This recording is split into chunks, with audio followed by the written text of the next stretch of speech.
हाय तर ईशान फोटो काढतात आपला हाय तर हाय हाय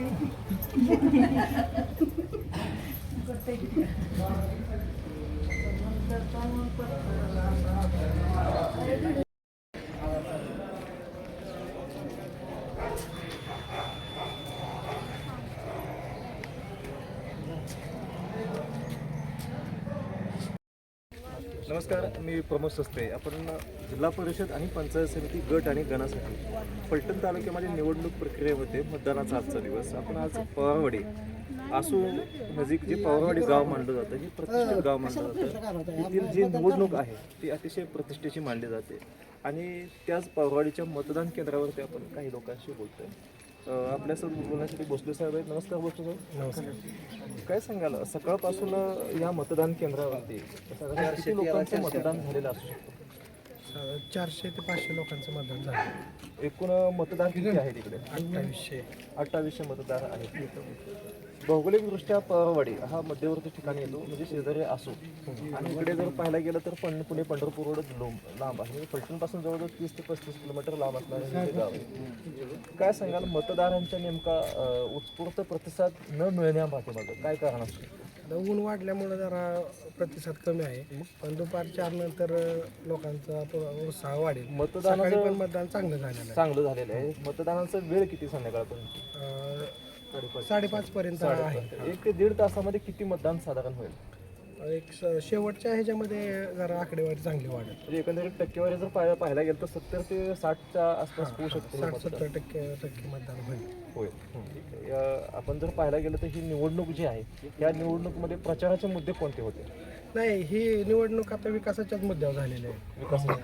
विकासाच्या मुद्द्यामध्ये प्रामुख्यानं कुठला प्रश्न, म्हणजे रस्त्याचा प्रश्न, पाण्याचा प्रश्न, का शिक्षण, नोकरी, कुठल्या मुद्द्यावरती साधारण इथले उमेदवार भर देत होते? आता इथं पूर्वीपासून राजे गटाची सत्ता आहे ग्रामपंचायतीवर. 2 सोसायट्या ग्राम निवडणुकीच्या प्रचाराचा विषय असतो. आज मतदानाचा दिवस आहे.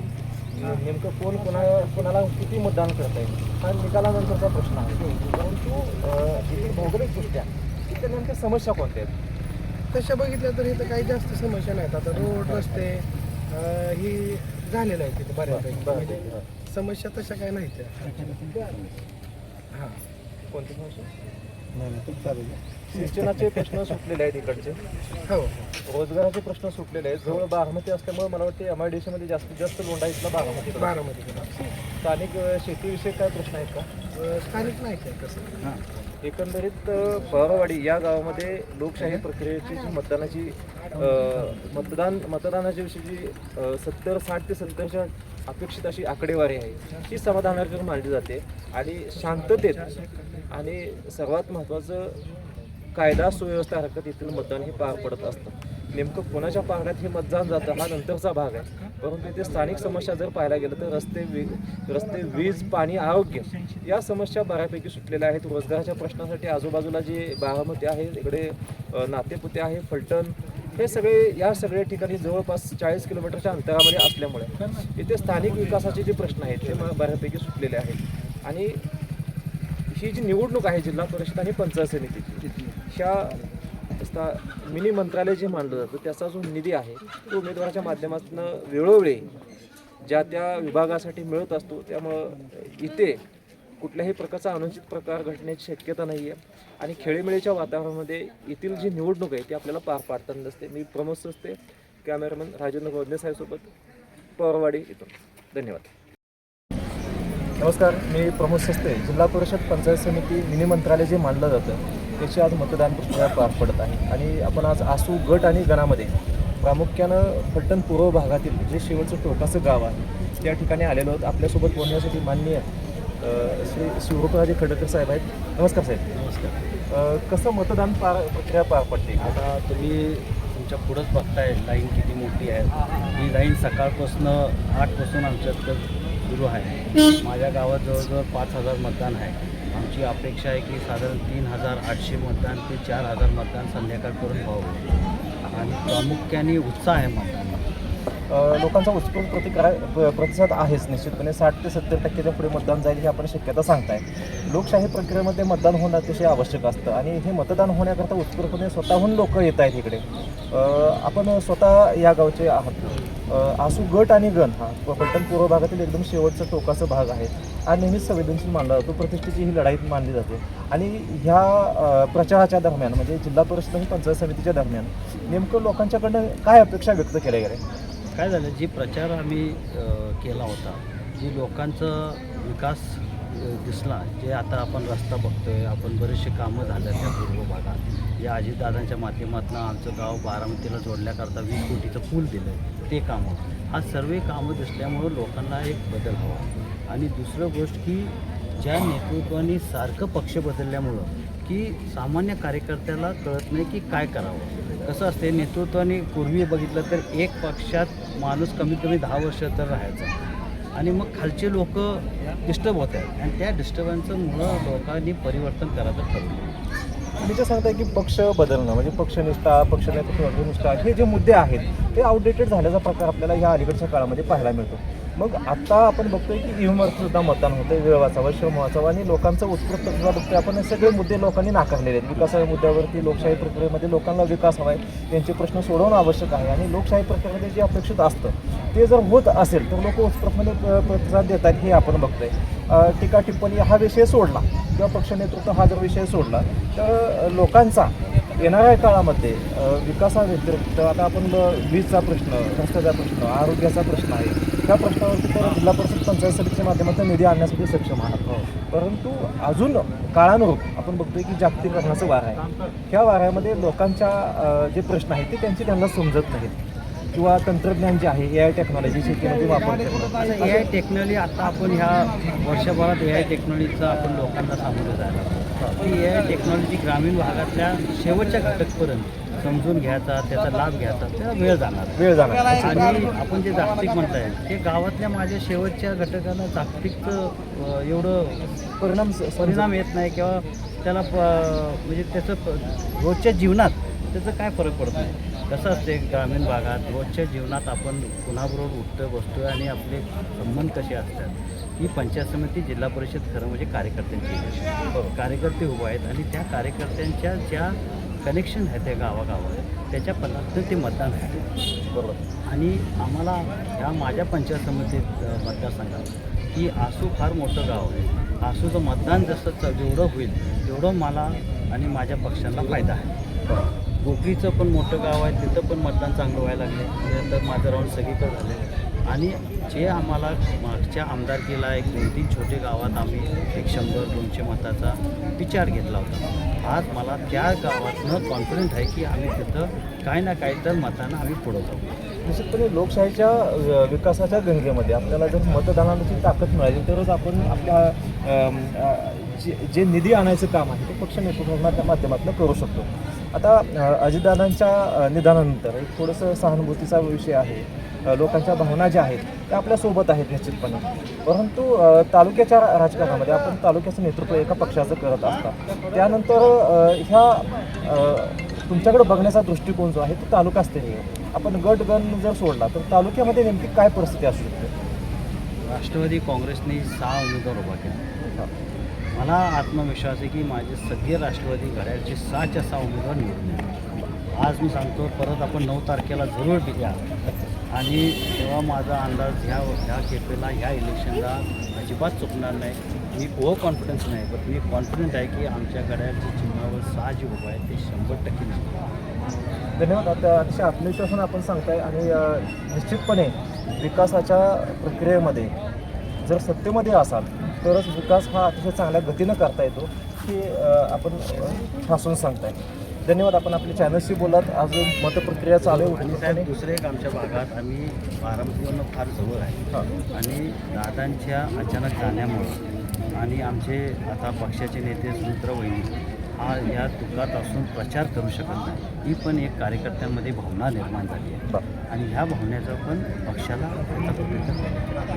निश्चित एक सहानुभूती आहे आणि ह्याचा मतामध्ये परिवर्तन निश्चितपणे लोकांच्या माध्यमातून होऊ शकतं. मला अजून एक असा प्रश्न तुम्हाला विचारायचा वाटतो की फलटण तालुक्याची जी जातीची समीकरण म्हणजे आरक्षणाचा जो विषय आहे त्यामुळे जातीची समीकरणंसुद्धा अलीकडे बदललेली आहेत. प्रचाराच्या दरम्यान किंवा मतदारांच्या बोलण्यातून वागण्यातून असं काही आपल्याला जातीच्या समीकरणांचं मतावरती परिवर्तन होऊ शकतं असं काही आपण सांगू शकतो का? माझ्या ह्या पूर्व भागात आम्ही कधी जात पात बघितले नाही आणि जातीवर कधी मतदान मागितलं नाही आणि ह्या भागात कधी जातीचं आम्ही हे केलं नाही. मागच्या केपेला पण जेव्हा ओपन होतं तरी आम्ही तिथं एक धनगर समाज उभा केला होता. त्या व्यक्ती माणूस होतं. माझ्या गावात जेव्हा ओपन होतं तेव्हा आम्ही कृष्णाता त्याचा माळी समाजाचा सरपंच केला. म्हणून हा गाव ही भाग कधी जातीवर करतो. निश्चितपणे हे होते शिवरूपराजे खर्डेकर साहेब, जे जात धर्म पंथ आणि एका लोकशाही प्रक्रियेतली जी आदर्श चौकट आहे त्याच्यामध्ये काम करताना आपण नेहमीच बघतो. आपल्या या शेड्यूलमधून आपण वेळ दिला त्याबद्दल आभारी आहे.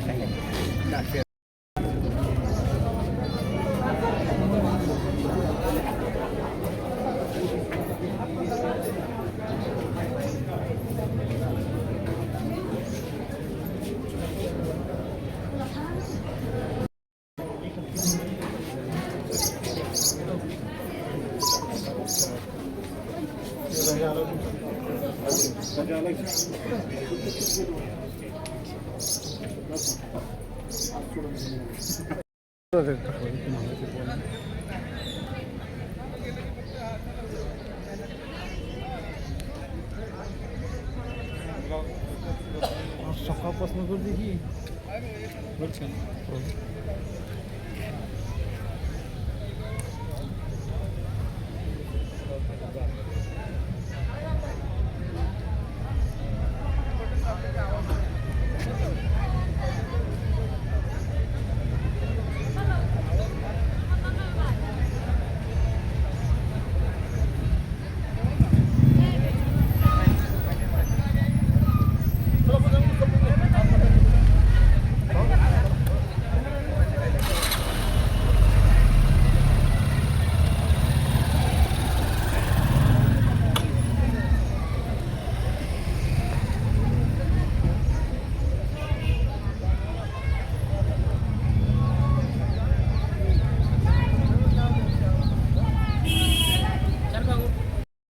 नमस्कार, मी प्रमोद सस्ते, जिल्हा परिषद पंचायत समिती गट आणि गणासाठी आज मतदान पार पडत आहे. आपण आसू या ठिकाणी आलेले आहोत. आपल्यासोबत बोलण्यासाठी स्थानिक नागरिक आहेत. नमस्कार सर. नमस्ते. काय नाव आहे? मी अजित तात्याबा जाधव, आसूचा रहिवासी. आसूचीच रहिवासी. हो, आसू. काय सांगाल की सकाळपासून कशी प्रक्रिया पार पडते इकडे? सकाळी 7 वाजल्यापासून जसं चालू झाले तसे लोकांची गर्दी भरपूर आहे. गाव बी मोठं आहे आणि गावात साक्षर लोक जास्त असल्यामुळं प्रचंड मतदानासाठी कुणी राहत नाही आणि जागोजागी गाड्या वगैरे जाऊन मतदान साठी माणसं घेऊन आणली जाते. एकंदरीत किती टक्केवारी इथे मतदानाची अपेक्षित आहे आपल्याला? 99% मतदान येते. 99% हो, 99% मतदान होतं. तुम्ही गर्दी शेवटपर्यंत बघा, 5 वाजेपर्यंत अशीच गर्दी राहते. जेवढी माणसं कोणाला चुकवत नाही, घेऊनच येणार. प्रत्येक मतदाता या ठिकाणी मतदान करण्यासाठी उत्सुकपणे येतात. हो, लोकशाही प्रक्रियेमध्ये विकास होण्यासाठी, सत्ता केंद्रित राजकारण होण्यासाठी निश्चितपणे मतदान आवश्यक असतं ते या ठिकाणी हाताला. हो, काय सांगाल इथे विकासाचे मुद्दे आमची जे आहेत ती नेमकी कोणते होते? विकासाचे मुद्दे म्हणजे आता रोडची कामं भरपूर चालू आहेत. हो, शाळांचे जे चांगले आहे, पाण्याच्या ह्याच्या सगळ्या सोयी जागोजागी झालेल्या आहेत. पाईपलाईन झालेले आहेत. अगदी वाड्या वस्तींवरपर्यंत गेलेले आहेत. आणि ती इथं विकासालाच मतदान. निश्चितपणे विकासाच्या मुद्द्यावर नेहमी लोक मतदान करत असतात. निधी मंत्रालय, जिल्हा परिषद जे आहे, पंचायत समिती ह्याच्यामध्ये शिक्षण, आरोग्य, वीज, रस्ते ह्या मुद्द्यावर जास्तीत जास्त निधी आणण्याचा प्रयत्न असतो. परंतु आसू हे फलटणपासून जवळ 40 किलोमीटर अंतरावरचं गाव आहे, शेवटचं चौकाचं गाव आहे. मग राजकीयदृष्ट्या एवढं दुर्लक्षित गाव हे आहे का? नाही. उलट सातारा जिल्ह्याचं शेवटचं टोक आणि इंदापूर जिल्ह्यात तालुक्याचं बी शेवटचं टोक आहे, सोलापूर जिल्ह्याचं बी शेवटचं टोक आहे. त्याच्यामुळे इकडं शेवटचं टोक वर उलटे जास्त लक्ष आणि इकडं म्हणजे आता दादांचं काय त्यांच्यामुळंच सगळ्या गोष्टी आपल्याला आम्ही पाठीमागे बघितलं. आता तुम्ही येऊन बघितलं असेल की लोकांचा प्रतिसाद विकास आहे आणि शेवटचं टोकाचं गाव जरी असलं तरी गावामध्ये विकास घेत असा. काय सांगाल तालुक्यातल्या इतर जे भागाचे लोक आहेत त्यांना मतदानासाठी बाहेर पडा असं काही आव्हान करू शकतात? हो, आपल्याला जो हक्क दिलेला आहे बाबासाहेबांनी, ती हक्क आपण पूर्ण बजावलाच पाहिजे. जी तुमच्या मनात आहे जी तुमच्या आत्म्यात आहे आणि विकास जो घडवतो त्याच्यासाठी मतदान 100% करा. आणि तुमचं एक मत महत्त्वाच्या व्यक्तीसाठी असलं पाहिजे, जेणेकरून तुमच्या एका मतामुळं एक चांगला नागरिक पुढे येईल आणि ती इतर सर्व लोकांचा विकास होईल. त्यासाठी तुम्ही एक हक्काचं मतदान हक्कानं द्या आणि चांगल्या माणसासाठी. धन्यवाद. आपल्या या चॅनलशी बोलण्यासाठी आमच्या चांगल्या पद्धतीने लोकांना संदेश दिला आपण. आणि आशू फलटणपासूनचं जे एकदम टोकाचं गाव आहे त्यानं आपला विकास कसा व्हावा ते आपण निश्चितपणे चित्र स्पष्ट केलं, त्याबद्दल आभार आहे. थँक्यू. धन्यवाद. नमस्कार, मी प्रमोद सस्ते, जिल्हा परिषद पंचायत समिती गट आणि गट. निवडणूक प्रक्रियेमध्ये आपण मतदान आजच्या दिवशी सगळीकडे पार पडताना आपण पाहत आहे. एकंदरीत पूर्ण तालुक्यामध्ये उत्स्फूर्त प्रतिसाद लोकशाही प्रक्रियेमध्ये मतदानासाठी लोक उत्स्फूर्तपणे बाहेर येत आहेत. अतिशय चांगली टक्केवारी मतदानची होत आहे. आज आपण या ठिकाणी ग्रामपंचायत कार्यालय गोखळीच्या बाहेर प्राथमिक शाळेमध्ये जे मतदान होते आपण आपल्या पाठीमागे बघू शकता. निवडणूक मतदान करण्यासाठी कशा पद्धतीनं रांगा लागलेल्या आहेत. तरुण मुलं, महिला, वयोवृद्ध हे मतदानासाठी भर उन्हामध्ये आपल्याला बाहेर पडताना दिसतात. आणि मतदान प्रक्रियेने आपल्या जो मतदानाचा हक्क आहे, संविधानाने दिलेला एकच मताचा जो अधिकार प्रत्येकाला समान आहे, हा मतदानाचा अधिकार अतिशय सुरळीत कायदा आणि व्यवस्थित राहतात. प्रशासन या ठिकाणी उपस्थित आहे. मतदानाची प्रक्रिया शांत आणि सुरळीत पार पडताना आपल्याला पाहायला मिळते. एकंदरीत कुठलीही गडबड नाही, कुठलाही अनुचित प्रकार आपल्याला पाहायला मिळत नाही फलटण तालुक्यामध्ये. आणि जिल्हा परिषद पंचायत समितीच्या माध्यमातून जी विकासगंगा लोकांपर्यंत आली पाहिजे त्यासाठी हे मतदान अतिशय महत्त्वाचं आहे. आणि आपण काही नागरिकांशी बोलणार आहोत, मतदारांशी बोलणार आहोत. या ठिकाणी जे मतदार बाहेर येत आहेत, या ठिकाणी तरुण मतदार आहेत, त्यांच्याशी आपण बोलणार आहोत. बाबा, मतदान केलं का तुम्ही? हो. काय सांगाल, आज वय किती तुमचं? मग माझं 88. 88. किती वेळा मतदान केलं आपण? मी वयाच्या 18व्या वर्षापासून मतदान करत आहे. मतदान करतो. मतदान का केलं पाहिजे? मतदान हा नागरिकाचा हक्क आहे, जो बाबासाहेब आंबेडकरांनी सगळ्यांना मिळवून दिलेला आहे. आणि आपल्या हक्कासाठी लढणं हे आपलं नागरिकाचं कर्तव्य आहे. म्हणून मतदान हे प्रत्येकाने करावं असं माझं म्हणणं आहे. कसं बघता, जिल्हा परिषद आणि पंचायत समितीची निवडणूक आहे हां, ती किती महत्त्वपूर्ण आहे? आपल्या ग्रामीण भागाच्या विकासासाठी किती महत्त्वपूर्ण आहे? महत्त्वपूर्ण म्हणजे ग्रामीण विकास व्हायचा असेल तर ही जिल्हा परिषद आणि पंचायत समिती यांनी लक्षपूर्वक काम करावं. आणि लोकांच्या अडीअडचणी, रस्ते किंवा काय जी असलेली खेड्यातली माणसं किंवा दवाखान्याची सोय म्हणा किंवा लोकांच्या रस्त्याची सोय म्हणा किंवा राहायची ही करायला पाहिजे असं माझं म्हणणं आहे. आता तुम्ही वयाची 60 वर्ष उलटून गेलेत. आपण एकंदरीत कितीतरी निवडणुका आपण पार पडताना बघितलेल्या. ती निवडणूक जी आहे आता आज मतदान प्रक्रिया पार पडते, 8 ते 9 वर्षानंतर प्रक्रिया पार पडते. काय एवढा विलंब झाल्यानंतर आज आपण 8 ते 9 वर्षानंतर जिल्हा परिषद पंचायत समितीची निवडणूक आपण मतदान करतोय, बरोबर ना? काय फरक काय जाणवला? फरक काय जाणवला नाही, शासन ठप्प झालं. अच्छा, झेडपीचे म्हणजे जे हे होते का नाही मेंबर्स ते फिरले नाहीत, आले नाहीत, काय नाही. त्याच्यामुळं विकास थांबतो. आणि काय आहे, मी वयाच्या 18व्या वर्षीपासून म्हणजे मी स्वतः उभा राहिलो होतो ग्रामपंचायतीला. वयाच्या 18व्या वर्षी उमेदवार होता त्यावेळेस? मी उमेदवार होतो. 2 वेळा मी ग्रामपंचायत निवडणूक लढवली आणि गावाचा विकास सुद्धा आम्ही केलेला आहे. त्या टायमात त्या काळात जरा एवढं निधी वगैरे मिळत नव्हते त्यावेळेस. आत्ताच्या टायमाला निधी भरपूर मिळतोय ग्रामपंचायतीला. शाळा वगैरे जे काय आहे किंवा शिक्षणाच्या सुविधा, आता दवाखाना म्हणा हे म्हणा, आता खेड्यापाड्यात अलीकडच्या काळामध्ये विकासाची प्रक्रिया अतिशय जोरात गतीने सुरू असते आणि निधीही चांगल्या पद्धतीनं स्पर्धा निर्माण झाल्यामुळं लगेच उपलब्ध होतो. आणि या आपल्यासोबत काही तरुण आहेत, तुम्ही मतदान केलं असतं. काय नाव आहे तुमचं? हनुमंत अशोक गावडे. काय विद्यार्थी आहेत आपण? विद्यार्थी. काय शिकतात? BA आहे. काय सांगताय, गोखळी गावामध्ये आपण एक मतदार म्हणून ज्यावेळेस मतदान केलं, काय पहिली प्रतिक्रिया काय तुमची? काय नाही, विकास झाला पाहिजे गावचा. विकास गावाचे काय प्रश्न आहेत नेमके? आहे आमची व्यायामशाळा, तालीम आहे. बरं. अजून जिम आहे, जिम आहे, व्यायामाचंच आमचं. व्यायामाचा. तुम्ही स्वतः पैलवान पैलवान आहे. पैलवान आहे. तुमची देहबोली बघितल्यानंतर लगेच जाणवतं की आपण पैलवान आहात, बरोबर ना? ग्रामीण भागामध्ये जिल्हा परिषद पंचायत समितीमध्ये सुद्धा आपण एक मतदार म्हणून आपलं कर्तव्य बजावलेलं आहे, बरोबर आहे? आता राज्य शासन कुठल्याही पक्षाचा असो, कुठल्याही नेत्याचा असो, परंतु तुमच्या ज्या अपेक्षा आहेत तुम्ही व्यक्त केला की व्यायामशाळा असली पाहिजे, क्रीडांगण असलं पाहिजे, वेगवेगळ्या सुविधा उपलब्ध असल्या पाहिजेत. परंतु राजकारण जर आपण बघितलं तर तरुणांच्या हातात हे राजकारण कधीच पाहायला मिळत नाही. तुम्ही ह्याच्याकडे कसं बघता? नाही अनुभव असेल तसं. अच्छा, अनुभवाच्या जीवावरती राजकारण हे केलं पाहिजे, नेतृत्व हे तयार झालं पाहिजे. एक तरुण म्हणून तुम्ही आपल्या फलटण तालुक्यातल्या मतदारांना नेमका काय संदेश देऊ इच्छिता? नाही, प्रामाणिकपणे मतदान करा. बरं, एवढंच सांगू इच्छिता. आणि जो योग्य विकास करल, जो माणूस शिकलेला किंवा जो नेहमी मतदारसंघात फिरणारा पाहिजे, त्याच माणसाला मतदान करायला पाहिजे. नाहीतर एकदा निवडून गेलं की 5-5 वर्ष माणसं फिरकत सुद्धा नाही तिकडं. बरोबर. याचा अनुभव आहे आम्हाला मागच्या. हा, म्हणजे एकंदरीत तुमचा अनुभव जो आहे तो तुम्ही सांगताय की लोक फक्त निवडणुकीपुरतं येतात आणि पुढील 5 वर्ष विकासाचे तर विषयच नाही, परंतु कोण सुद्धा दाखवत नाही. ते आपला अनुभव आहे.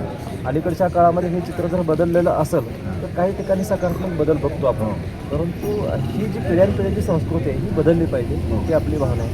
तर आपण बघतोय की गोखळी गावामध्ये ते ज्येष्ठ नागरिक आहेत, आपल्यासोबत तरुण बोललेले आहेत, तिथले स्थानिक प्रश्नाविषयी ते बोलले, त्यांचा अनुभव त्यांनी व्यक्त केलेला आहे. आणि आपण अजूनही काही नागरिकांशी बोलणार आहोत. तुम्ही काही मतदान केलं का? या इकडे जरा काही महिलांशी बोलतोय आपण. काय नाव आहे आपलं? अच्छा, आपण आता आतमध्ये मतदान करताना काही अडचणी आल्या अजिबात काय चालेल? ईव्हीएम मशीनचा वापर हा मतदान प्रक्रियेमध्ये होतो. ईव्हीएम मशीनच्या बाबतीत तुमचा कसा अनुभव आहे? किती वेळा मतदान केलं आपण आतापर्यंत? खूप वेळा केलं. ईव्हीएम मशीनमध्ये काही बिघाड किंवा प्रशासनाची किंवा काही एखादी त्रुटी राहिलेली आहे का ह्याच्यामध्ये? अजिबात काय नाही, व्यवस्थित. मावशी या जरा. आपल्यासोबत बोलण्यासाठी माजी सरपंच आहेत. नमस्कार. काय सांगाल, आपण सरपंच म्हणून होता पाठीमागे, त्या निवडणुकीकडे कसं बघताय? म्हणजे ही जिल्हा परिषद पंचायत समितीची निवडणूक आहे, ही इथून पाठीमागच्या निवडणुकीपेक्षा वेगळी आहे का दरवर्षीप्रमाणेच आहे? दरवर्षीप्रमाणेच आहे. अच्छा, काय प्रचाराचे मुद्दे बदलले का ह्या निवडणुकीमध्ये? बदलले असतील आपल्याला काय माहिती. अच्छा, प्रचार करण्यालाच माहिती आता. किती साली सरपंच होता आपण? 2019ला 2019 साली होता. 19 ते 24. 19 ते 24 हा दिवसा कालावधी आहे. तुमच्या ह्या कालावधीमध्ये तुम्ही गावाच्या विकासासंदर्भातले काही निर्णय घेतले का? खूप घेतले, तर सांगायला यायचं नाही इतकं घेतलेले. अरे वा, हा, छान. मग एक महिला लोकप्रतिनिधी म्हणून लोक तुमच्याकडे कसं बघत होते? चांगले नजरेने बघत होते. काम करणारा सरपंच आहे, गावाचा विकास करणारा सरपंच आहे म्हणून बघत होते. अलीकडच्या काळामध्ये महिलांना 50% आरक्षण आहे. महिलांचा सहभाग समाजकारणामध्ये, राजकारणामध्ये किंवा प्रशासनामध्ये सुद्धा वाढलेला आहे. ही बाब अतिशय चांगली आहे. मग महिलांना काय संदेश देऊ इच्छितो तुम्ही? सगळ्यांनी आपल्या आपल्या परीनं शिक्षणाच्या बाबतीत, राजकारणाच्या बाबतीत, प्रगती करावी. आदर्श सरपंच पुरस्कार मिळाला तुम्हाला मिळालेला आहे. निश्चितपणे महिला म्हणून आदर्श सरपंच पुरस्कार मिळाल्यानंतर जो आनंद होता तो कसा व्यक्त केला आपण? कसं व्यक्त केला? सगळ्याला समोर घेऊन आपल्याला किती बरं वाटतं, आपण काय केलं असं सांगितलं. हे की आदर्श सरपंच म्हणून निवड तुमची झाली, कोणत्या कोणत्या कामावर झाली? कोरोनाच्या काळातल्या कामावर. अच्छा, कोरोना काळामध्ये काय विशेष असं काय सांगाल का? तुम्ही नेमकं काय केलं होतं? कोरोनाच्या काळात आमच्या इथं 100 पेशंट होते. तर आम्ही ग्रामपंचायतीनं सगळं 100 पेशंटचं खाणं पिणं औषधं इंजेक्शन सर्वांना मोफत दिलं. एकही पेशंट आमचा दगावला नाही. अरे वा, अतिशय खूप कौतुकास्पद काम केलं. आणि विशेषतः आपण महिला प्रतिनिधी असून हे काम करत असाल तर ते इतरांना निश्चितपणे प्रेरणादायी आहे. हा, आता अलीकडच्या काळामध्ये तरुणींची संख्या, तरुण मुलींची संख्या राजकारणात वाढलेली आहे. एक तुम्ही ज्येष्ठ जाणतं, एक कुटुंब म्हणून तुमच्या जबाबदाऱ्या पार पाडताना आणि राजकारण म्हणून गावाची जबाबदारी पार पाडताना हां नेमकी म्हणतो की आपण तारेवरची कसरत हां ती तुम्ही अनुभवलेली असेल हां. या बाबतीत तुमचा अनुभव कसा तारेवरची कसरत करायलाच लागली नाही लागली इतकं भारी आमचं 5 वर्षाचा काळ गेला. कुणाचा कुठला कसला विरोध नाही. विकास कामं तर इतके केली तर सांगायला तास पुरायचा नाही. अरे बापरे. हां. छान. तर ग्रामपंचायत बाबतीची मागचा काळ, आणि सग- बाकी परिस्थिती, कुठली परिस्थिती. हे सगळे विकास कामं जे आजूबाजूला झालेले ते पाण्याच्या विकास कामं. टाक्या, रस्त्याचं बिक्या, पाण्याचं रस्ता सगळं- पाणी आरोग्य हे सगळे पूर्ण कालावधीमध्ये ग्रामपंचायत कार्यालय बांधलं. अच्छा. तर एकंदरीत आपण बघतोय की महाराष्ट्रामध्ये महिलांचा सहभाग वाढलेला आहे आणि विशेषतः जर आपण बघितलं तर ज्येष्ठ नागरिकामध्ये एक आपल्याला माजी सरपंच ज्या होत्या त्यांच्या विकास काळातला जो त्यांनी कार्यकाळ सांगितला की अतिशय खूप कामं केली आणि कौटुंबिक जबाबदारी आणि गावाचं राजकारण हे सहजरित्या पार पाडलं. सहजरित्याच पाडलं. सहजरित्याच पार पडलं. हे एकमेव मला वाटतं कसलीच कसरत महाराष्ट्रामध्ये करावं लागली नाही. अजिबात काही कसरत करावं लागली नाही. निश्चितपणे जबाबदारी पार पाडत असताना आणि कर्तव्य त्यांचाच पार- मुलगा तंटामुक्तीचा अध्यक्ष आहे आमच्या गावचा. अच्छा आता आहेत म्हणजे आता एकंदरीत आणि कौटुंबिक माझे सुद्धा वातावरण तुम्ही अतिशय चांगल्या पद्धतीने ठेवलेलं आहे. कुटुंबामध्ये गावाची जबाबदारी अजूनही तुम्ही पार पाडत आहात. तर हे आदर्श उदाहरण महिलेचं आपल्याला पाहायला मिळतंय आणि मला वाटतं की महाराष्ट्रातील इतर महिलांनी तरुणींनी हा आदर्श निश्चितपणे घ्यावा. घेतील की घेतील हा निश्चितपणे घेतलाच पाहिजे. या निवडणुकीच्या निमित्तानं आपण आमच्याशी बोललात त्याबद्दल आभार आहे. आता जी ही उमेदवार आहे ते आम ते व्हिडिओ ताई तुम्ही कोण तुमचं नाव? मला वाटतं उमेदवार होते.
सातारा 24 तास न्यूज.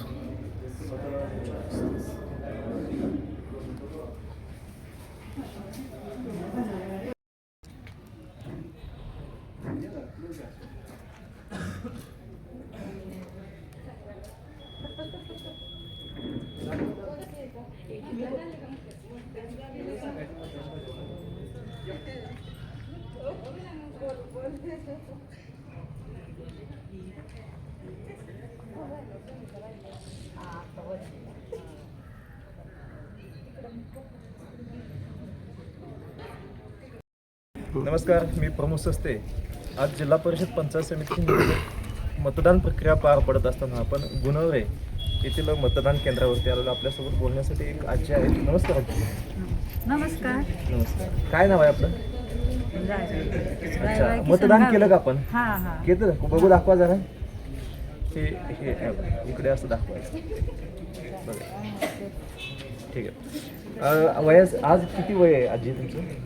आता वय काय तसं पहिल्यापासून आपल्याला सांगता येत नाही तरी 60-70 मतदान तुम्ही किती वेळा केलं आतापर्यंत? लय वेळा केले. भरपूर वेळा हा, केलं. भरपूर वेळा. मतदान का करावं लोकांनी? आता बघा आता ती नाही केल्यावर मेल्या दाखल असतो. म्हणजे जिवंत असल्याचा पुरावा हे हा. मतदान आहे. आणि लोकशाही प्रक्रियेमध्ये हा, आपण जर नाही मतदान केलं तर आपण मेल्या प्रमाण झालं. नक्कीच नक्की झालं का नाही? नक्की अतिशय योग्य बोललात तुम्ही. हा. आज तुमच्या या जिल्हा परिषद आणि पंचायत समितीच्या गटामध्ये किंवा घनामध्ये हा. जे उमेदवार आहेत हा. तुमच्या घरापर्यंत आले होते? आलती सगळी. आले होते. तुमची त्यांनी गाठ घेतली असेल. हा गाठ घेतली, पाया पडली, आजी या बर का या बर का सगळी जणी आली. बरं. कोणी तुम्ही नाही. अनेक वर्ष मतदान करताय, आज ह्या वयात तुम्ही मतदान करण्याकरता उत्स्फूर्तपणे या ठिकाणी आलेला आहे. हां काय कोणत्या अपेक्षेने मतदान किंवा जे लोकप्रतिनिधी निवडून येतील हां त्यांच्याकडनं काय अपेक्षा असतात आपल्या? काय अपेक्षा आहे का ते निवडून आले तर आपल्याला बस काय आपल्याला ती देणार आहे ती काय घेणार त्यांनी आहे काही ते कामं करावी असं हा काय? असं आमची इच्छा असते की आम्ही मस्त म्हणतो की आमचं गटरीला ह्याला आम्हाला परवानगी काढा द्या. निधी आणा, हा. ते, विविध विकास कामं हां. असतात, शिक्षणाचे प्रश्न असतील, आरोग्याचे प्रश्न असतील, हां. रस्ते विकास, बरोबर ना? हां. एकंदरीत मला सांगा, आज गुणवरे हे जे गाव आहे या गावामध्ये काही समस्या आहेत का? आता एवढं काय मला त्याचं ज्ञान. नाही. ठीक आहे, तरी तुम्ही आमच्याशी बोललात त्याबद्दल खूप खूप आभार आहे तुमचे. धन्यवाद. नमस्कार. आपण जिल्हा परिषद पंचायत समिती निवडणुकीची मतदानाची प्रक्रिया संपूर्ण शांत आणि कायदा सुव्यवस्था पाळून सगळीकडे पार पडत असताना आपण गुणवरे येथील मतदान केंद्रावर काही महिला मतदारांनी मतदान केलेले त्यांच्याशी बोलतोय. नमस्कार. नमस्कार, काय नाव आपलं? माझं नाव सीमा गावडे. गावडे. आपण मतदान किती वेळा केलं असं? मी आजपर्यंत 3 वेळा केलेलं आहे. जिल्हा परिषद पंचायत समितीला जवळजवळ 8 ते 9 वर्षानंतर मतदान आपण करत आहात. हां काय नेमकं पहिलं प्रतिक्रिया काय तुमची येते? म्हणजे साधारण जिल्हा परिषद आणि पंचायत समितीच्या निवडणुका दर 5 वर्षांना होतात, परंतु ती लांबल्यामुळं 8 ते 9 वर्ष झालेले आहेत. ह्या विलंबामुळं काही विकास कामं किंवा तुमच्या इकडचे जे निधी आहेत, काही प्रकल्प आहेत ते रखडलेले आहेत का?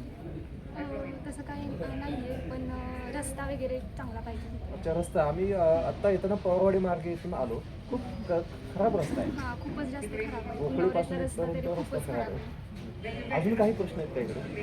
अजून गटरी वगैरे स्वच्छता नाही आहे. स्वच्छता नाही आहे. तुम्ही शिक्षण काय घेता? मी M.Pharm झाली आहे. M.Pharm झालेलं आहे. एक युवा तरुणी म्हणून कसं बघता, म्हणजे जे लोकप्रतिनिधी आहेत किंवा तालुकास्तरीय लोकप्रतिनिधी असतील, देशाचे ज्येष्ठ नेते असतील, राज्याचं नेतृत्व करतात, देशाचं नेतृत्व करतात, हे राजकारण आणि तुमचं जे शिक्षण आहे किंवा ज्या तुमच्या अपेक्षा असतात त्याच्यामध्ये काही असं फरक जाणवतो का? हां म्हणजे आहे फरक जाणवतो. हां, म्हणजे काय साधारण तुमचे जे प्रश्न असतात त्या प्रश्नांना न्याय मिळण्याकरता नेमकं यांच्या शेवटी सत्ता हे साधन आहे. सत्तेच्याच माध्यमातून लोकांचे प्रश्न सोडवणं हे काम असतं आणि तुमचे विविध प्रश्न असतात किंवा तुमच्या वेगवेगळ्या अपेक्षा असतात, शिक्षणाच्या असो, नोकरीच्या असो, भविष्याच्या असो. ह्यामागे तुमच्या ज्या अपेक्षा आहेत त्या पूर्ण न होण्यामागे सत्ता कारण असू शकतात. हां, मग ह्याच्यामध्ये तुमचा अनुभव काय? यामध्ये अजून तरी मी कधी अनुभव नाही घेतला, पण असं वाटतं आपले प्रश्न लवकरात लवकर सुटले पाहिजे. सुटले पाहिजेत. अच्छा, तुमच्यासोबत वहिनी आहेत की? हां ना माझ्या वहिनी. नमस्कार ते. काय नाव आहे आपलं? अच्छा, आपण गृहिणी आहात? मेडिकल शॉप आहे, म्हणजे स्वतः तुम्ही स्वावलंबी आहात, स्वतःचा व्यवसाय आहे तुमचा. किती वर्ष झालं व्यवसाय करता? 7 वर्ष झालं. ह्या जिल्हा परिषद पंचायत समितीच्या निवडणुकीकडे कसं बघताय आपण? म्हणजे विकास झाला पाहिजे निश्चितपणे. आज सुशिक्षित तुम्ही नागरिक आहात, जागरूक नागरिक आहात. गुणवरे हा जो गट आणि गण आहे, म्हणजे बरड गटांतर्गतच हा येतोय गुणवऱ्यामध्ये. गुणवऱ्यामध्ये नेमकं कसा बदल व्हावा अपेक्षित आहे तुम्हाला? हां, अच्छा, स्वच्छतेचा विषय आहे.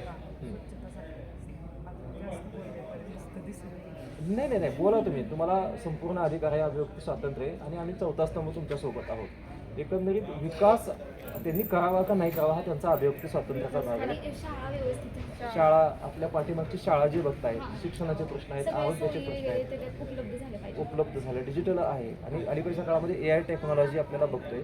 शिक्षणाच्या धोरणात्मक बदल होणं आवश्यक आहे आणि मुळात सुशिक्षित वर्गातून ही मागणी आहे. आरोग्याचे प्रश्न, रस्त्याचे प्रश्न आपण बोलला. एकंदरीत जागतिक स्तरावरती आता आपण सुशिक्षित आहात म्हणून तुम्हाला वेगळा प्रश्न दिसतो. जागतिक आव्हानं जी आहेत व्यावसायिक दृष्टिकोनातून आपल्याला काही जाणवतं का? ग्रामीण भागाची अर्थव्यवस्था कमजोर होते का स्ट्रॉंग होते? पूर्ण कमजोर आहे. मनी सर्क्युलेशन जर आपल्याला चांगल्या पद्धतीने व्हावं असं वाटत असेल तर नेमकं काय केलं पाहिजे? धोरणात्मक बदल काय झाले पाहिजेत शासनाने? अच्छा, गुणवत्तेची दारूबंदी व्हावी तुमची अपेक्षा? हां, निश्चितपणे. पर्सनली हां, निश्चितपणे एक महिला म्हणून तुम्ही बोलू शकता, दुसरे असं कोणी बोलू शकत नाही. तुमचं मी तुमचं अभिनंदन करेन. या चॅनलच्या माध्यमातून मी प्रथम तुमचं अभिनंदन करेन की हा अतिशय संवेदनशील विषय आहे आणि कुटुंबांचा प्रश्न असतो सगळ्यांचा. हां, खूप मोठ्या प्रमाणात आहे इकडे आणि ते निश्चितपणे हा बदल आहारी गेलेत त्याचे. त्यांचं बघून ही आत्ताची पिढी काय करणार. निश्चित काहीच करू शकत नाही. तरुण पिढीला कुठलीही दिशा नाही इकडे. आणि ह्या प्रश्नावरती निश्चितपणे मला वाटतं सर्वांनी, तालुक्याचे असो, गावातले असो किंवा स्थानिक नेते असो, त्यांनी हा विषय हाती घेणं आवश्यक आहे. आज तुम्ही आरोग्य क्षेत्रामध्ये म्हणजे तुमचं मेडिकल आहे, निश्चितपणे डॉक्टरांच्या शेजारी आहे. तुम्ही रोज अनेकांशीच जे ग्राहक येतात त्यांच्याशी बोलत असता, सामाजिक समस्या, सगळ्या समस्या तुमच्यासमोर येत असतात. एक महिला म्हणून येथील ज्या महिला आहेत त्यांच्या कुठल्या समस्या प्रामुख्याने तुम्हाला जाणवतात? जास्त इथल्या महिलांचं त्या दारू तेवढीच मोठी समस्या सगळ्यात सगळ्यात जास्त. तेवढ्याच सगळ्यात महिला तर तो प्राथमिक प्रश्न आहे इथला आणि तो सुटला पाहिजे. आणि मग काय दारू बंद, ते गटारी बंद वगैरे झालं. तो नंतरचा प्रश्न, पण प्राथमिक स्वरूपात दारूबंदी झाली पाहिजे. सगळ्यात पहिल्यांदा तो विषय झाला ना तर महिला इथल्या गुन्ह्यात नक्कीच नक्कीच. दुसरं काही ठीक आहे, धन्यवाद. आपण आपल्या चॅनलशी अगदी धाडसारी बोललात आणि इथला जो प्रश्न आहे तो उपस्थित केलात. आणि हे फक्त महिला आणि विशेषतः सुशिक्षित महिला जो म्हणतो आपण, ते तुम्हीच करू शकता आणि ते या ठिकाणी झालेलं आहे. माझ्या मते आमच्या चौथ्या स्तंभाचा जो विषय आहे की लोकांच्या प्रश्नाला वाचा फोडणं, पण आम्ही ते एकटे करू शकत नाही. निश्चित आपण एक जागरूक नागरिक म्हणून त्या प्रश्नाला वाचा फोडतो, त्याबद्दल तुमचं मी अभिनंदन करतो, कौतुक करतो. आणि हा प्रश्न सोडवण्यासाठी निश्चितपणे जोपर्यंत हा प्रश्न पूर्णतः सुटत नाही तोपर्यंत आम्ही निश्चितपणे या प्रश्नाचा पाठपुरावा करू.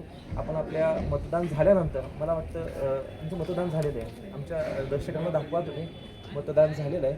निश्चितपणे तुम्हीही मतदान करा आणि जास्तीत जास्त मतदान केलं तरच लोकप्रतिनिधीचे हात मजबूत होतात, विकासाला गती येते.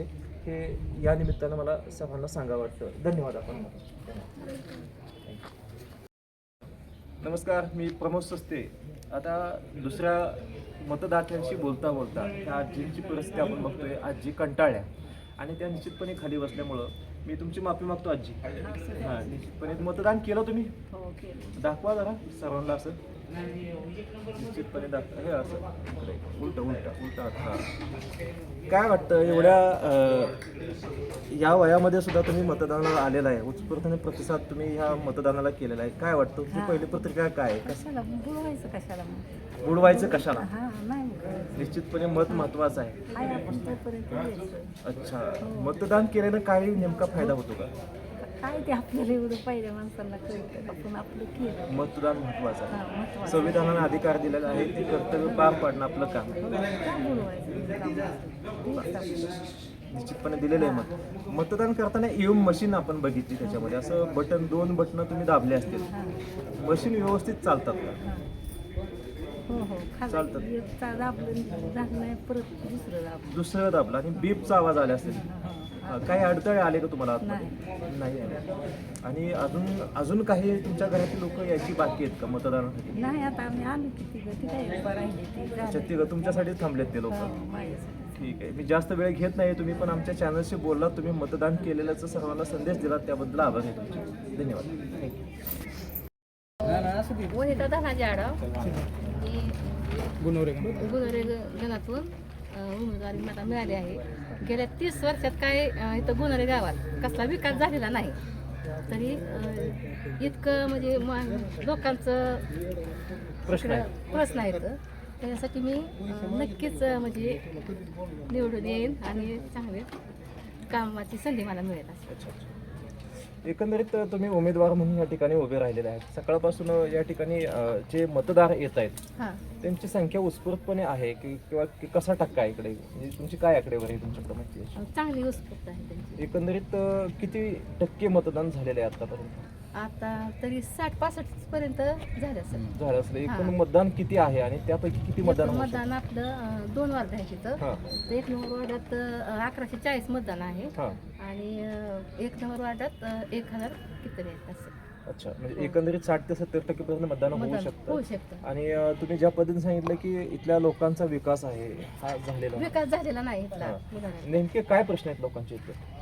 की कुणाला म्हणजे असं राहण्याच्या जागेसाठी जागा नाही, घरकुलांचा, रस्त्याचा प्रश्न आहे. प्रश्न म्हणजे कुठलाच विकास झालेला नाही त्या अच्छा, गावात. विकासाच्या मुद्द्यावरती हां, निश्चितपणे म्हणजे इथे कुठलाच 30 वर्षात कुठलाच असा विकास झालेला नाही. ज्यावेळेस आमदार बदलले त्यावेळेस गावात चांगला विकास झालेला आहे. अच्छा, ठीक आहे. हे परिवर्तन चालू असतं. चालू असताना म्हणजे चांगली प्रगती झाली. म्हणजे आता आता एक महिला म्हणून या ठिकाणी दारूबंदी व्हावी हां असा एक विषय आम्हाला ऐकायला मिळाला. हो तो एक महत्त्वाचा प्रश्न आहे. दारूबंदी ही झालीच पाहिजे. इतकं बायकांचं म्हणजे नुकसान होतंय का नाही असं, तर ती बंद झालीच पाहिजे. एकंदरीत हां आपल्या चॅनलच्या माध्यमातून आपण महिला म्हणून महिलांचे प्रश्न मांडलेले आहेत आणि कुठल्या मुद्द्यावरती आपण निवडणूक लढवली हेही आपण सांगितलेलं आहे. आपल्या चॅनलशी बोलत त्याबद्दल आभारी आहे. धन्यवाद. नमस्कार, माझं नाव सागर मिलिंद दाडाव, राहणार गुणवरे. तर मी आता मतदानासाठी आलो इथे मतदान केंद्रावरती. तर या गावात कोणत्याही प्रकारचा गेल्या 15 ते 20 वर्षात कोणत्याही प्रकारचा विकास झालेला नाही. आणि आता 2017पासून जे जिल्हा परिषद पंचायत समिती त्यावेळी झाली, त्या 2022 आणि 2022पासून जे जिल्हा परिषद आणि पंचायत समितीच्या निवडणुका रखडलेल्या होत्या त्या आता नव्याने पुन्हा ते 3-4 7 ते 8 वर्ष ह्या निवडणुका रखडलेल्या होत्या. त्या आता होत आहेत. ठीक आहे.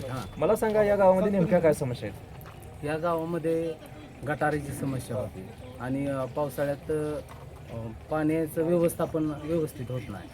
पावसाळ्यामध्ये हा जो आता मी मतदानासाठी या प्राथमिक शाळा गुणवरे केंद्रावरती आलो आहे मी, पण ही जर मतदान पावसाच्या दिवसामध्ये असतं तर इकडं कोणालाही प्रवेश करता आला नसता. कारण जसं आपल्या फाट्याला पाणी वाहतं याप्रमाणे इथं या शाळेच्या पटांगणावरती पाणी वाहतं. तर आपण जर आजूबाजूचा परिसर बघितला तर या शाळेच्या ग्राउंडमध्ये जिथं मुलं खेळतात बागडतात त्या ठिकाणी या गावातलं ते मटेरियल जे आणून टाकलेलं आहे आणि तिथं दुरावस्था करून टाकलेली आहे. तर त्या ठिकाणी विषारी साप वगैरे तिथं राहू शकतात, घुशी असतात किंवा मुंगसे असतात, असे विविध प्रश्न आहेत. मला सांगा तर तुम्ही वेगवेगळ्या ज्या समस्या मांडताय त्या ग्रामपंचायत सोडवू शकता. आता जिल्हा परिषद पंचायत समिती निवडलेली ह्याच्यामध्ये तुमचं आरोग्य, शिक्षण, वीज या व्यतिरिक्त जो निधी मिळतो आपल्याला निधी मंत्रालयाला, यासाठी आपल्याला पाठपुरावा करणं आवश्यक आहे. यासाठी काही आता आपल्याशी उमेदवार बोललेले आहेत. मग मला सांगा हेच लोकशाही मार्गाने आपण कधी लेखी अर्ज करून ह्याचा पाठपुरावा केलाय का? लोकशाही मार्गानं जर लेखी पाठपुरावा करायचं झालं तर 2022 पासून जसं ह्या पंचायत समिती आणि जिल्हा परिषदेच्या निवडणुका रखडल्या तेव्हापासून कोणाकडे पाठपुरावा करता आलेला नाही. प्रशासनाच्या माध्यमातून प्रशासक जे नेमले गेलेले असतात, प्रशासकीय अधिकारी असतात, त्यांच्याकडे कधी निवेदन दिले का तुम्ही? हो, प्रशासकीय अधिकाऱ्यांकडे सुद्धा निवेदन दिलं. ग्रामविस्तार अधिकारी असतील किंवा BDO असतील त्यांच्याकडे आम्ही वारंवार निवेदन दिलेली आहेत. आणि त्यांच्याकडून काय प्रतिसाद मिळाला? फक्त हो करतो आणि जे आम्ही दिलेले प्रस्ताव किंवा निवेदन आहेत त्यांना केराची कृती दाखवण्यात आली. तर आत्ताचे जे आमचे सदस्य निवडून जातील पंचायत समितीत किंवा जिल्हा परिषद, ज्यावेळेस आम्ही आमची निवेदनं देऊ त्यावेळेस आम्ही आमच्या सदस्यांमार्फत ती देऊ आणि त्यावरती ते योग्य कारवाई करतील या अपेक्षा आहेत. तुम्हाला ज्यावेळेस ही निवेदनाला केराची टोपली दिली गेली त्यावेळेस लोकायुक्तचा पर्याय आपण का वापरला नाही वापरला? कारण इतर लोकांची काय मानसिकता त्यामध्ये नाही आणि त्या प्रशासनाच्या फेऱ्या घालायला कोणाला वेळ नाही. निश्चितपणे ह्या गोष्टीसाठी वेळ द्यावा लागतो. माझ्याकडे तो नाही आहे. मला सांगा हे प्रश्न सोडवणं आवश्यक आहे. आपल्याला अवलंबून राहावं लागतं. मग आता सकाळपासून या जो गट आहे आपला बरड गट नाही, आसू गुणवरे गुणवरे गट गण आहे माझ्या मते. हो. तर त्या गणाचे जे लोकप्रतिनिधी आहेत यांच्या माध्यमातून हा येणाऱ्या काळामध्ये प्रश्न सोडू इच्छित आहे. हो. किती टक्के मतदान होणार? आता मी पहिल्यांदाच इकडे आलोय तर मला काय अंदाज नाही. मी मतदानासाठीच आलोय, मी काय अजून मतदान केलेलं नाही. मी मतदानासाठीच आलोय तर मला काय अंदाज येणार नाही की किती टक्के मतदान झालं असेल. मताची टक्केवारी ही महत्वाची आहे. लोकांनी जर उत्स्फूर्तपणे मतदान केलं तर लोकांमध्ये उत्स्फूर्त आहे. कारण या 4 ते 5 वर्षापासून या निवडणुका रखडलेल्या आहेत. 2022ला जसं बरखास्त झालं प्रशासक आला आणि प्रशासक आला तेव्हापासून या निवडणुका रखडलेल्या आहेत. तर आता या नव्यानं निवडणुका होतात, तर त्यासाठी लोकांचा प्रतिसाद आहे. कारण लोकांच्या बऱ्याच समस्या, शेतीच्या समस्या आहेत, रस्त्याच्या समस्या आहेत, त्या सोडवण्यासाठी आता त्यांनी जिल्हा परिषद पंचायत समितीच्या सदस्यांच्या निवडणुकीसाठी ते आलेले आहेत. अजून काही समस्या सांगू इच्छिता का? अजून तशा बऱ्याच समस्या आहेत, पण त्या पंचायत समिती जिल्हा परिषदेच्या माध्यमातून गावात रस्ते व्हावे. आता जसंच या पलटण विधानसभा मतदारसंघाचा आमदार बदलला, तसाच या तालुक्याचा विकासाला थोडीशी गती मिळाल्यासारखं आम्हाला वाटतंय. दिसतंय. एकंदरीत आपण जे सांगितलेलं चित्र आहे की परिवर्तन हा निसर्गाचा नियम आहे आणि ह्या विकासाचं चित्र आहे ते बदललं पाहिजे, हे परिवर्तन झालं पाहिजे विकासाच्या माध्यमातून आणि त्यासाठी तुमचा प्रयत्न आहे आणि त्यासाठी तुम्ही मतदानासाठी आलेले आहेत. तर निश्चितपणे मतदानाच्याच माध्यमातून हे शक्य आहे. एखाद्या उमेदवाराला मतदान केल्यानंतर त्याचे हात मजबूत होतात, तो निवडून आल्यानंतरच एखाद्या पक्षीय नेतृत्वाच्या माध्यमातून निधीची कमतरता जी आहे ती दूर करू शकतो आणि ते प्रश्न सोडवू शकतो. यासाठी निश्चितपणे तुम्ही सांगताय त्या पद्धतीने पाठपुरावा हा लेखी आवश्यक आहे, वेळ द्यावा लागतो आणि तो लोकप्रतिनिधी देऊ शकतो. तो सर्वसामान्य लोक ते देऊ शकत नाहीत वेळ. ज्या त्यांच्या समस्या असतील ते लोकप्रतिनिधींमार्फत ते सोडवण्याचा प्रयत्न करतात. ते एकदा जातील, दोनदा जातील, पण त्याचा पाठपुरावा करण्यासाठी आपण लोकप्रतिनिधी निवडून देतो. तर ते ज्या लोकांनी त्यांना निवडून दिले, ज्या लोकांनीच नाही तर संपूर्ण जो काय गणात असेल किंवा गटात असेल त्या लोकांनी ज्यांना तो लोकप्रतिनिधी निवडून दिलेला आहे तो त्या समस्याकडे बघेल. आणि माझं म्हणणं आहे की लोकांच्याकडून जे लोकप्रतिनिधी निवडून गेले त्यांनी त्यांच्या समस्या सोडवाव्या. निश्चितपणे मला वाटतं हेच लोकशाहीला अभिप्रेत आहे आणि या निवडणुकीच्या माध्यमातून तेच साध्य व्हावं ही अपेक्षा मी व्यक्त करतो. जर त्या लोकप्रतिनिधींना जर काम केलं तर येणाऱ्या काळामध्ये त्यांना पुन्हा एकदा संधी देण्याचं काम हेच जनता करणार आहे. निश्चितपणे आपण आपल्या चॅनलशी बोललात आणि अतिशय कमी वेळेमध्ये चांगल्या पद्धतीनं समस्या मांडतात त्याबद्दल आभार. धन्यवाद.